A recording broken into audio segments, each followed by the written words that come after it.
नवी मुंबईतल्या महापे MIDC परिसरात पहिल्या सेमीकंडक्टर प्रकल्पाचं उद्घाटन पार पडलं। मुख्यमंत्री एकनाथ शिंदे, देवेंद्र फडणवीस, अजित पवार यांच्या उपस्थितीत हे उद्घाटन झालं।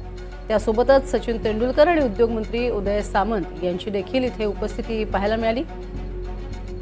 RRP इलेक्ट्रॉनिक्स यांच्या सेमीकंडक्टर प्रकल्पाच्या पहिल्या टप्प्याचं उद्घाटन पार पडलं आणि त्यामुळे महाराष्ट्रातील तंत्रज्ञान आणि उद्योग विकासाला चालना मिळणार असल्याची प्रतिक्रिया शिंदेंनी दिली। प्रकल्पाच्या पहिल्या टप्प्यात अत्याधुनिक सेमीकंडक्टर उत्पादन सुरू होईल, त्यामुळे नोकरीच्या संधी वाढणार आहेत आणि सेमीकंडक्टर उत्पादन क्षेत्रात भारताला आघाडीवर आणण्यास मदत होणार आहे। सेमीकंडक्टरसाठी आम्ही राज्य सरकार खूप मोठ्या प्रमाणावर आम्ही त्यांना मदत करतोय।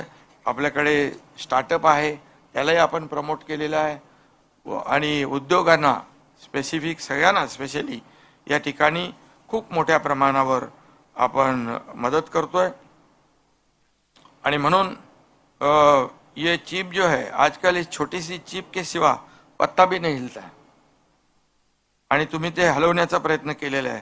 मूर्ती छोटी लेकिन कीर्ती बड़ी है आणि म्हणून मी आपल्याला सगळ्यांनाच मनापासून याच्यामध्ये प्रत्येक इलेक्ट्रिसिटीचं जे ट्रान्समिशन करते त्याच्यामध्ये मोबाईल असेल, टीव्ही असेल, कुठलंही कम्प्युटर, प्रत्येक गोष्टीला चिप लागते आणि म्हणूनच या ठिकाणी आजच्या या प्रकल्पाला खूप महत्त्व आहे।